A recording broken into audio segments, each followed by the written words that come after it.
Hey guys, welcome back to Accursed Brew. My name is Azriel, and today, boys, I am in the mood to yap, and yapping's what I'm going to do, and yap specifically on the second title update for Monster Hunter Wilds.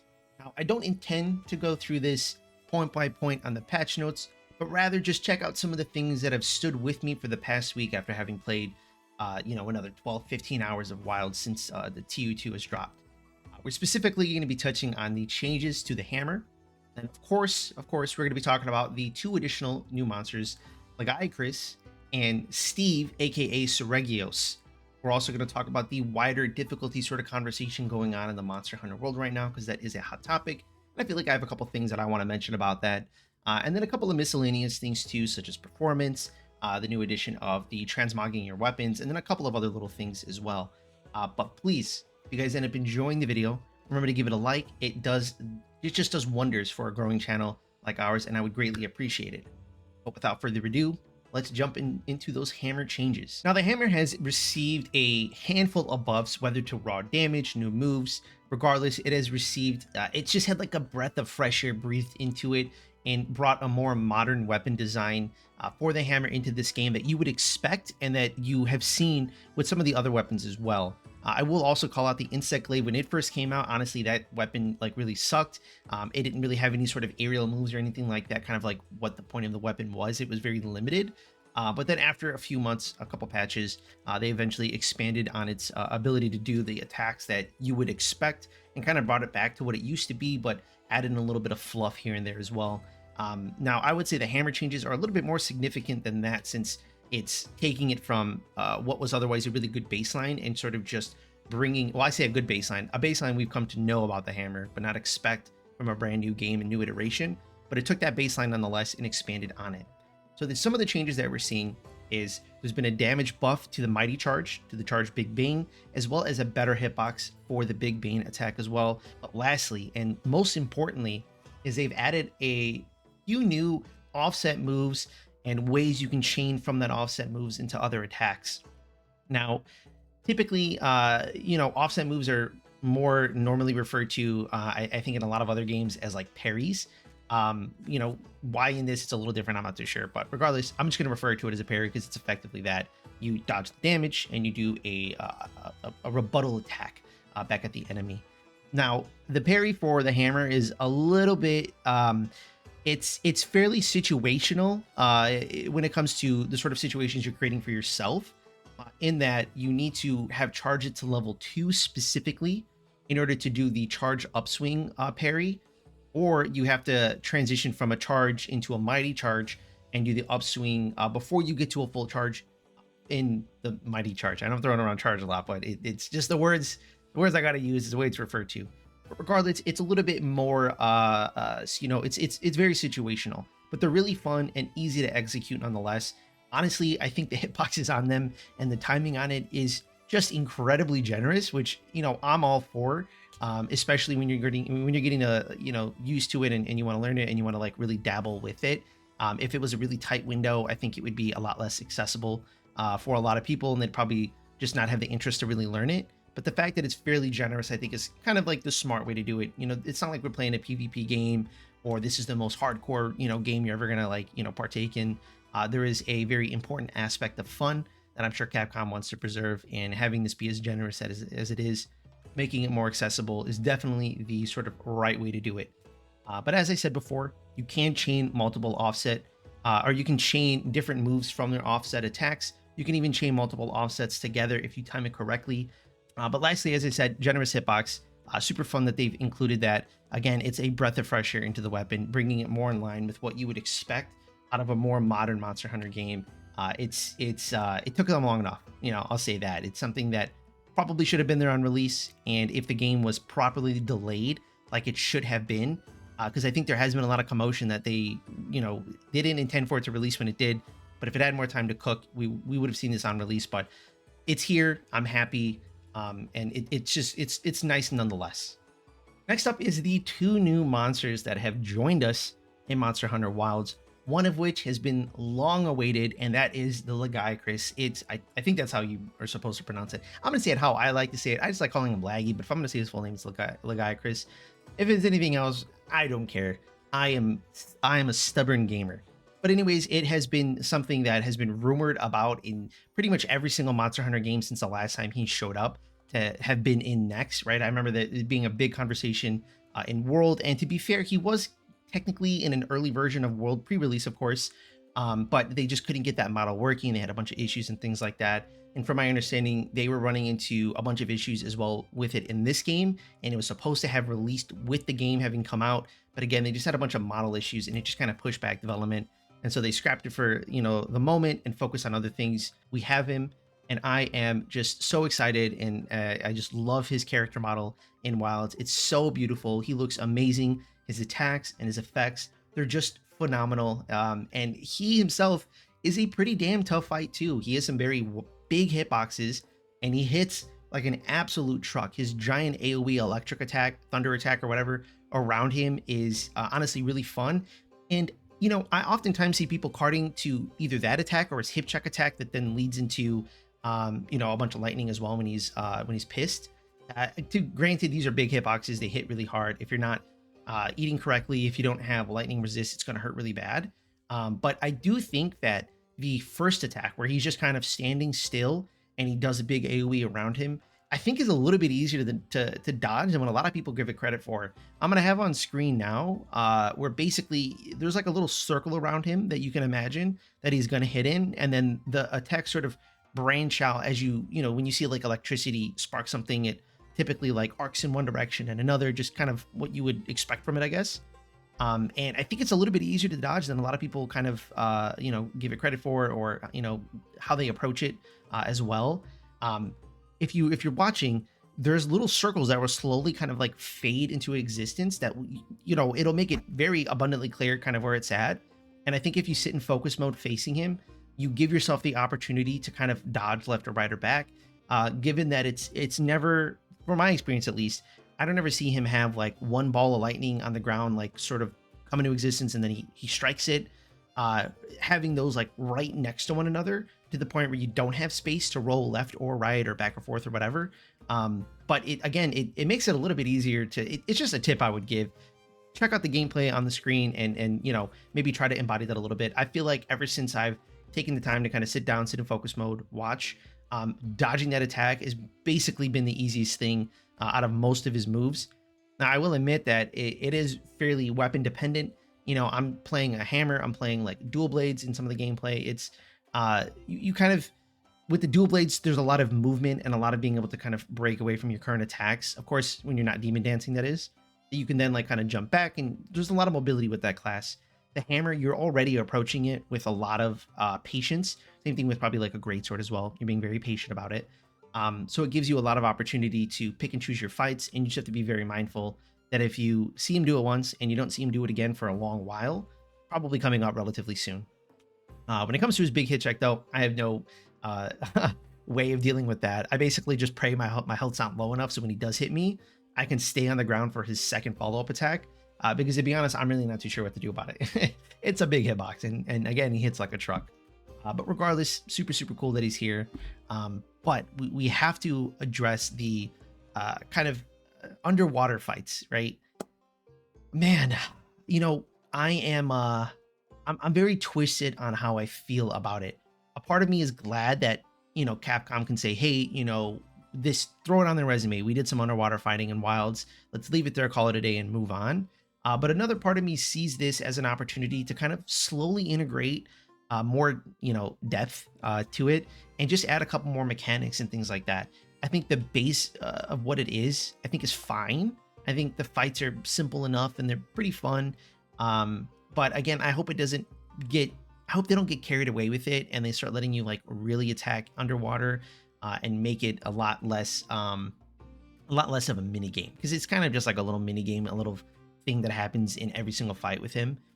Unless of course you kill him really quick. Maybe you can kill him quick enough that you don't see it, but I don't know. I'm very twisted on it. Again, a part of me is happy that they included it to say that they did. Another part of me is like, maybe they could add a little bit more depth to it, make it a little bit more engaging. Because right now in its current form, it's pretty much just get him underneath the rocks to collapse them and just shoot him in the meanwhile. You can jump on him and grapple to him and then, stab him a couple times, like if you're mounting him, and then finish him off with an attack. But that's typically something I wait to do until he's been staggered by the two rocks that are underwater that you can like kind of pull down on him. But again, I mean, I don't know. It's just simple enough. It's something they could say that they did. Maybe it would be cool with more depth. I think just to play it safe, kind of leaving it as is, and maybe with just him would be best. But I guess time will tell kind of really where they want to take that, how much more they want to add to it, or if they're cool with where it's at right now. But next up is Steve. Man, I am so happy to have Steve back. I think Steve is such a fun fight, and he's like very unique in how he attacks, how he kind of like stands in his tippy toes and scratches your back a little bit, and it can make you bleed if he, goes a little too deep. It's just a fun little fight. It's nothing super deep. He's a pretty straightforward monster. It's to me, Laggy is very much about hitting like a truck, whereas Steve is very much about doing a bunch of chip damage and relying on his bleed to kind of, kill a hunter or whatever. But he does have a couple moves that hit really, really hard. But regardless, he's just like a fun little fight. It's his bleed is like a nice little inclusion into the game. It's just a fun little fight. There's not too much to add to it. The last thing I think I'll say on Steve, and kind of as Laggy as well. But you know what, I would say it's mostly just Steve from my experience. Is it reminds me a lot of AT Radow in that when he first came out, Radow that is, basically public lobbies were like unplayable when you would fight that guy, because he would just one shot everybody or just whittle them down with his lightning as he's flying around. And I feel like I'm seeing a lot of that with Steve as well. Steve is definitely he is like the noob killer is kind of what it feels like. Not to undermine any hunters out there, but that's kind of like the vibe I get from him and what I'm seeing in public lobbies a lot of the time.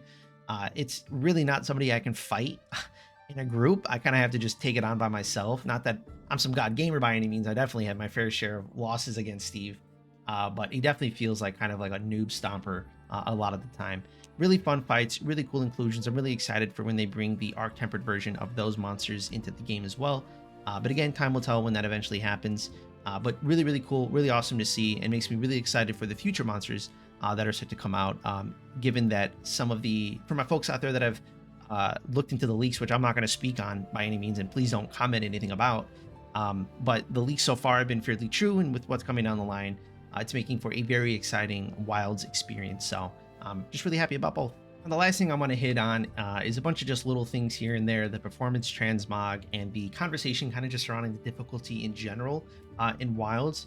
But to start off with performance, I've had some, I've had some like very high highs and like some super low lows in terms of my game either running really, really well, much better than it has in the past, especially having to do that whole shader thing, which is something I'll, talk a little bit more here about in just a second. And it runs beautifully, honestly. Like it's like night and day. And then on the other hand, it's crashing constantly, and it's asking me to do this stupid shader thing so much that it's just like, I shouldn't have to do this. I shouldn't have to reset the shaders for the game. To me, it blows my mind that this isn't just something that they can just redo and kind of like, I don't know, like copy over or delete your shaders on your behalf, and then you do your own thing. Maybe you don't want a company to have that much access to your file structure, but regardless, it doesn't feel like something that I should have to do. It's annoying that I have to do it. It's not asking very much. It's a pretty simple, handful of steps, but it's just dumb nonetheless. Like, why should I have to do all these extra steps to play your game? I'm just not a fan of it. It reminds me a lot of like playing Bethesda games where you have to like unlock your frame rate. You have to, turn off VSync. It's like, I shouldn't have to go in your INI settings and like make your game work for you. It should just work by default. But, that is a, foreign thought to some developers, I guess. But regardless, again, high highs, it either runs beautifully or it's crashing on me. There really is no in between, but it's cool nonetheless that, it's running as good as it is. And when it does run, dude, I'm loving it. I'm having a great time. And thankfully, it really only crashes when I open up the weapons tab in like when I'm going to craft. Other than that, it's, running great. The next thing is the transmog for the weapons. And it is about damn time. I am annoyed that we didn't just get this when transmog, when we originally got transmog. Like, why is this separated? But whatever, I'm sure it was just more dev time. They just didn't have time to commit to it, and it was just a pain, and whatever the case is. But anyways, I'm glad that it's here, and it's really fun because it allows me to really get away from the ugly look that is a lot of the Arshan weapons. I just didn't want to use them purely out of the principle. I just didn't like the way they look, especially the Lance one. The Lance one is just massive. Like, it covers up your character model almost entirely. Like, I'm just not a fan of it at all. But it's really nice now being able to really, create like a fun little look for your character. which hopefully you guys are seeing on screen now. There should be a couple different fits that I got my character in, but it's cool that we have that opportunity now to kind of really dig in deep and really change how it looks. I would love if we had the opportunity to change the color of the weapon as well. Don't see that happening. Maybe that's just too many models for the weapon for them to kind of like include in the game. Maybe it's not as changeable, I guess, as your clothes are. Maybe they just developed the clothes with that in mind. They didn't necessarily do that for the weapons. Whatever the case is, it would be really cool. I'm not gonna hold my breath, but it would be cool nonetheless if they did do that. Now, when it comes to the conversation surrounding difficulty, I gotta say that for a long while, I have felt like Monster Hunter has just been progressively getting easier and easier. I think early Worlds was pretty damn easy. I mean, I don't know what people are smoking that they feel like Worlds wasn't one of the easiest Monster Hunter games to get into when it first released. It was a very simple game. There really wasn't too much going on. The Clutch Claw was incredibly broken, and honestly only got more broken when Iceborne came out. I don't remember that game being all that difficult. There were some fights that were tough, right? When you fought the Raging Brachiodos, that was a tough fight. Vitalis was a tough fight. Alatrian was a tough fight. There are some tough ones in there, but Behemoth was too. The Savage Behemoth, or whatever the higher ranked version of him was. Like, these were some tough fights. The Leshen too. The Leshen was a bunch of BS. I don't remember having fun fighting the Leshen. I remember doing it just enough to get what I needed from the quest. But once I was done, I never revisited that quest. Period. I couldn't, because it just sucked. It wasn't that much fun.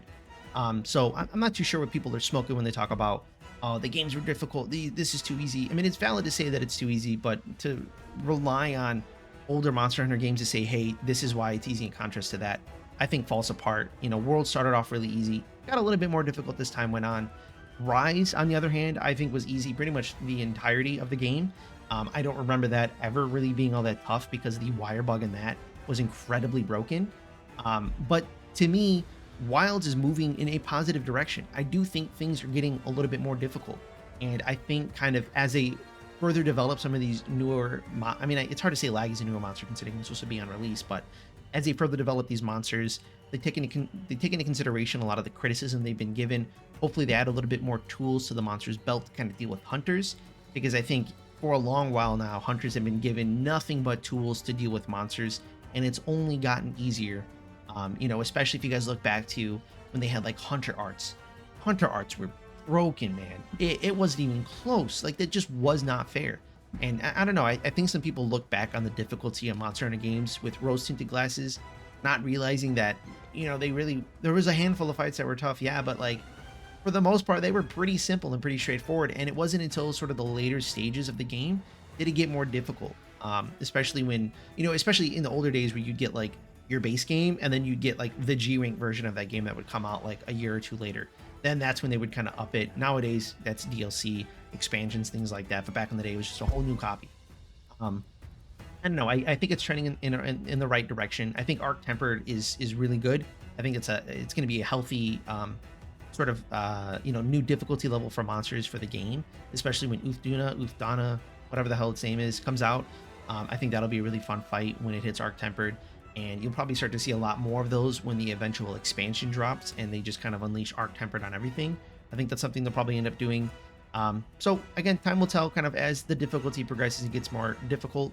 But again, these games are really never that tough. I really don't know what people were smoking. I'm not God's gift to Monster Hunter, right? I'm not the best hunter out there, but I get by and I do just fine. And I really haven't noticed that much of a problem outside of a few monsters. So I don't know. To me, the difficulty conversation is kind of a weird one. I really think that a lot of people are just not remembering well.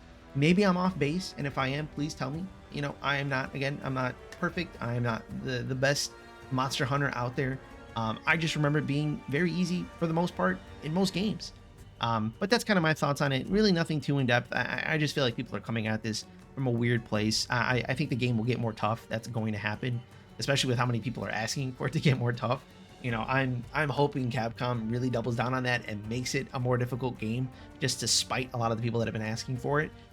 Because I think if they really wanted to kind of throw what they have at the wall, I think most people would end up just not having that much fun, having to part to monsters consistently, not necessarily being able to play in public lobbies because you don't trust the quality of the other hunters. Which again, I think that's a big part. The social aspect is huge in the game. And I definitely think that they want to cater to that by not making you want to avoid being in public with people, because you're just going to have to worry about whether or not you're playing with good players or bad players. And maybe there might be ways that people can differentiate between the two, which creates a really toxic environment. Nobody wants to deal with that. So definitely, I think things are moving in the right direction. Are they perfect? No, of course not. But I think we're trending well, and I am very positive about the outlook of the difficulty in the game. And I'm excited just to kind of see what else they have to add. Yeah, so just to kind of round things off, guys, I definitely think Title Update 2 is really cool. It's making the game a lot more fun, and honestly, I'm really thankful for it. I'm very excited, just so goddamn excited for where this game is trending, and how much they're adding to it, and just kind of the overall fun of it. It definitely is not perfect. It has its issues. That's something that we could sit down and talk about ad nauseum. But again, it's just really nice that we are seeing the things that we're talking about, we're complaining about, kind of being addressed in the game, with the changes to the hammer, insect life, things like that. It's just really cool to see. And then as well, looking forward to some of the upcoming patches. In early August, you're talking about more weapon balance adjustments, which that will be exciting to see, kind of what they have in mind. We have the dual blades, the hunting horn, lance, light bowgun, and the heavy bowgun, at least what's slated on their roadmap. Maybe they add more, but that's what they're talking about. I'm very interested in the dual blades and the lance, as those have been the two main weapons I've mained in this game, and soon adding hammer to that list as well with those new updates. And then Title Update 3, we're gonna have another monster, another quest difficulty, which I'm really interested to see, if that's like G rank, or maybe if it's just more accessible arc tempered. I'm really not too sure what they're getting at with that. So yeah, I don't know. I'm very excited about that. And then additionally, Title Update 4 in winter, another monster, more challenging hunts, various improvements and adjustments, things like that. There's probably a lot more that they'll talk about as we get closer, considering it's so far away. Maybe they want to sit on what they have until they're more confident they're going to hit those release windows. But again, this game, it's trending very well. I'm very happy with it. I'm not on the whole doom and gloom train that I think I see a lot of other people on. I am very positive about it. Not that I wouldn't be negative, trust me. There are some games out there I am very hateful of, whether I join in with the mass or not. I am not just a super positive guy about whatever, right? Like, I will give a game its just dues, but I feel like Wild's just dues, Capcom just dues for this, is more positive, at least from my point of view. But if you guys have enjoyed the video, please remember to give it a like. Subscribe if you guys want to catch more content. We're gonna have more Monster Hunter coming out next Monday, and at least the next following Mondays as well. The first impressions, our stream, and then also KCD2 as well, going to be coming out with more of that stuff. So stay tuned if you guys want to catch any of that. But I appreciate you guys for watching the video, and I hope you guys have a great day. I don't know what I did with my hand just there, but